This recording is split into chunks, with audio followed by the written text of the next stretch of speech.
பொய்கை பாலா முருகையா.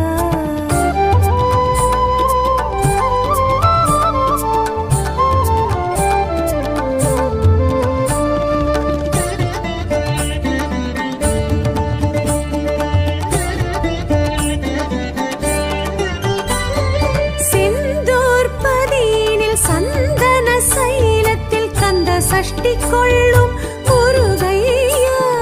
செந்தூர்பதியினில் சந்தன சைலத்தில் கந்த சஷ்டி கொள்ளும்